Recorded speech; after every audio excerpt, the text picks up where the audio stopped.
कि आदरणीय संजय सिंह जी मनीष सिसोदिया जैसे झूठे राग अलाप रहे थे, लेकिन अगर दोषी थे तो दोष सिद्ध हुआ उनके खिलाफ और वो जेल गए। इसी तरह से अरविंद केजरीवाल जी पे अगर कुछ आरोप लगा तो उनको एजेंसियां बुलाकर पूछताछ करती हैं और निश्चित तौर पे आपके खिलाफ अगर कोई सबूत होगा तो केवल तेज बोल देने से, मानहानि का दावा कर देने से एजेंसियां डर जाएं, आपको छोड़ दें, ऐसा तो नहीं होगा। नमस्कार, मैं अंजलि मिश्रा। स्वागत है आपका हमारे चैनल में। आम आदमी पार्टी के नेता और सांसद संजय सिंह ने ईडी के डायरेक्टर और एडिशनल डायरेक्टर को नोटिस भेजा है और उन्हें सार्वजनिक तौर पर माफी मांगने के लिए कहा है। और ये सब बस इसी वजह से क्योंकि शराब घोटाले में उनका नाम आया था और ईडी ने कोर्ट में सबके सामने ये बात कही थी कि संजय सिंह का जो है दिनेश अरोड़ा के साथ मुलाकात हुआ था और उसके बाद इस मामले में उनका भी नाम सामने आ रहा है, जिसके बाद संजय सिंह बौखला गए। अब इस पूरे मामले पर चर्चा करने के लिए हमारे साथ मौजूद हैं जो है बीजेपी नेता एसएन सिंह जी। सर, मैं आपका स्वागत करती हूँ हमारे चैनल में। तो हम सर से सबसे पहले जानेंगे कि ये जो बौखलाहट है संजय सिंह के अंदर शराब घोटाले में नाम आने से, अब ईडी को ये नोटिस जारी करे, क्या कहेंगे आप? देखिए, ये लोग बहुत झूठे लोग हैं और आज से नहीं, जब मनीष सिसोदिया का नाम आया था तब भी सब लोग मिलकर कह रहे थे कि मनीष सिसोदिया जी को झूठे फंसाया जा रहा है। क्योंकि आप जानिए कि एजेंसियां स्वतंत्र होती हैं और बिना सबूत के कोई कार्रवाई नहीं करता है। उसके पास जरूर कोई ना कोई सबूत होगा, कोई कागज होगा। इसके पहले अरविंद केजरीवाल जी को भी बुलाया गया था पूछने के बाद, आप देखी होंगी वो निकलने के बाद मीडिया से एक बार भी नहीं कहे। और मैं कह रहा हूँ 50-50 सवाल अगर पूछा जा रहा है आपसे तो कोई ना कोई सच्चाई होगी। इसके पहले मनीष सिसोदिया जी को देख लीजिए, मनीष सिसोदिया जी कहते थे हम निर्दोष हैं, आज संजय सिंह ऐसी ही बात कर रहे हैं। तो एजेंसियों पे आरोप लगाना, सब चीज़ को गलत कहना, संविधान को गलत कहना, सुप्रीम कोर्ट को गलत कहना, ये आम आदमी पार्टी की एक धारणा बन गई है। लेकिन मुझे लगता है कि आदरणीय संजय सिंह जी मनीष सिसोदिया जैसे झूठे राग अलाप रहे थे, लेकिन अगर दोषी थे तो दोष सिद्ध हुआ उनके खिलाफ और वो जेल गए।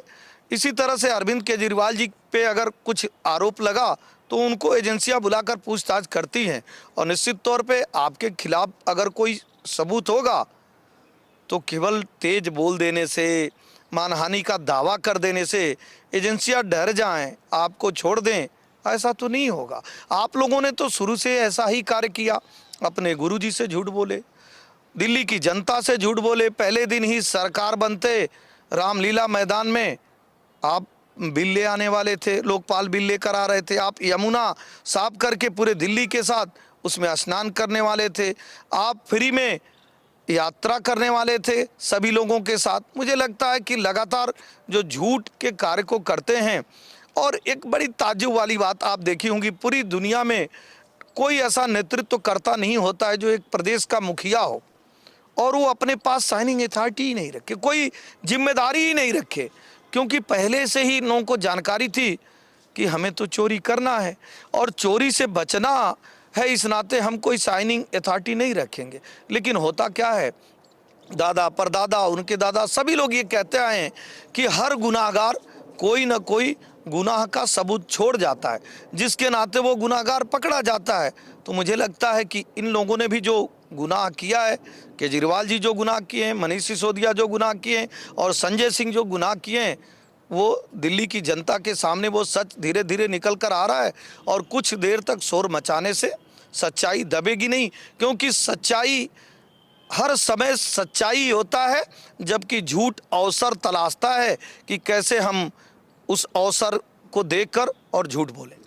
एक और जो सवाल है सर, वो ये है कि संजय सिंह जो है इस मामले में नाम आने से तो बौखला ही रहे हैं, अब ये भी कह रहे हैं कि ईडी सार्वजनिक तौर पर उनसे माफी मांगे, जबकि खुद उनके तरफ से कई बार कई तरह की बयानबाजी की गई है, प्रधानमंत्री को अनपढ़ कहा गया है और इन सब मुद्दों पर वो कुछ कहते भी नहीं है। और माफी मांगने की अगर बात की जाए तो कहते हैं कि बीजेपी वाले तो ऐसा ही काम करते हैं जिसकी वजह से सवाल उठाए जाते हैं, क्या कहेंगे आप? देखिए, अरविंद केजरीवाल जी भी सवाल उठाए थे आदरणीय प्रधानमंत्री जी के डिग्री पर और हाई कोर्ट से फटकार लगने के बाद वो माफ़ी मांगते हैं, 25,000 रुपये का जुर्माना लगता है।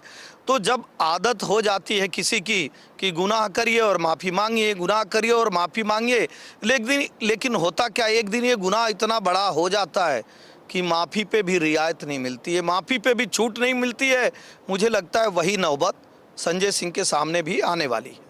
एक और जो सवाल है सर, जिस तरीके से अरविंद केजरीवाल से पूछताछ हुई, 10 घंटे लंबी पूछताछ उनसे चली है। अब कहा जा रहा है कि संजय सिंह का जिस तरीके से इस मामले में नाम आ रहा है, जल्द वो समय भी आएगा जब उन्हें भी समन जारी किया जाएगा और उनसे भी पूछताछ की जाएगी। और यही कारण है कि संजय सिंह पहले से ही माहौल बना रहे हैं, पहले से ही लगातार सरकार के खिलाफ बयान दे रहे हैं, ताकि कल को एक कहानी गढ़ सके कि मैं सरकार के खिलाफ बोल रहा था तो मेरे ऊपर कार्रवाई हुई है। नहीं, दिल्ली की जनता अब इस बात को जान चुकी है, क्योंकि वो देख चुकी है कि जब मनीष सिसोदिया की कोई बात होती थी तो सब लोग शिक्षा लेकर आ जाते थे। भाई, शिक्षा अलग चीज़ है और गुनाह अलग चीज़ है। जब गुनाह पे आप से सवाल पूछा जाएगा तो जवाब गुनाह पे देना पड़ेगा कि क्यों आपने गुनाहगार को मदद किया, क्यों नीतियों में परिवर्तन ले आया, क्यों उसको लाभ पहुंचा और क्यों हिस्सेदार बने। जब इस बात की चर्चा होगी तो निश्चित तौर पे जवाब वही देना पड़ेगा। और अरविंद केजरीवाल जी बहुत समय तक ये कहते रहे कि परेशान किया जा रहा है, लेकिन सच सबके सामने आया कि नहीं, मनीष सिसोदिया के खिलाफ कोर्ट में उसने कहा कि भाई उनके खिलाफ सबूत है।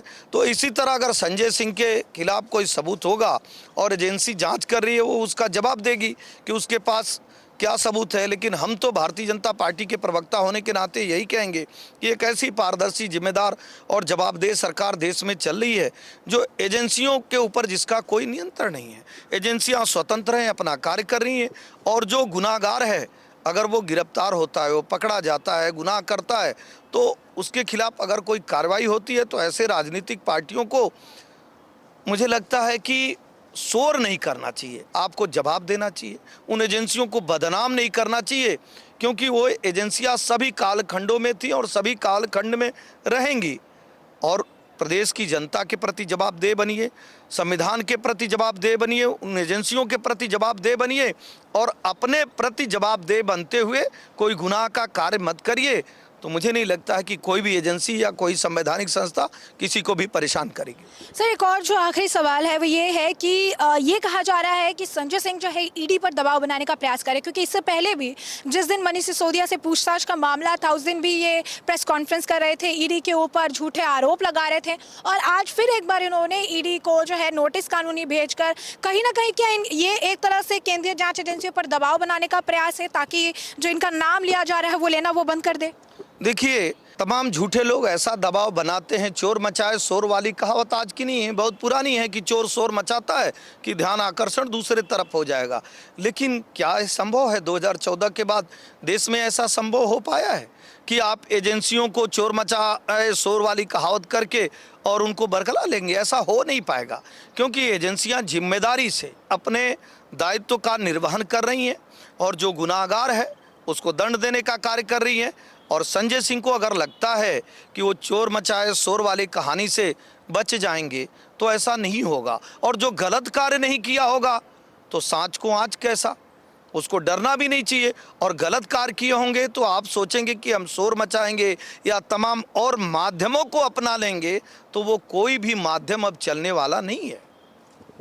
तो जैसा कि आपने एसएन सिंह जी को सुना, उन्होंने बताया कि चोर मचाए शोर वाली कहानी जो है यहाँ देखने के लिए मिल रही है, क्योंकि संजय सिंह जिस तरीके से कानूनी नोटिस भेज रहे हैं, सारी चीज़ें कर रहे हैं, सिर्फ और सिर्फ ध्यान भटकाने के लिए, एजेंसियों पर दबाव बनाने के लिए कर रहे हैं, जिसका कुछ भी निष्कर्ष निकलकर सामने नहीं आने वाला है। तो ऐसे में इस चर्चा को आपने पूरी तरीके से सुना है और इस पर आपकी भी जो राय हो कॉमेंट सेक्शन में कॉमेंट करके हमें ज़रूर साझा करिएगा। धन्यवाद।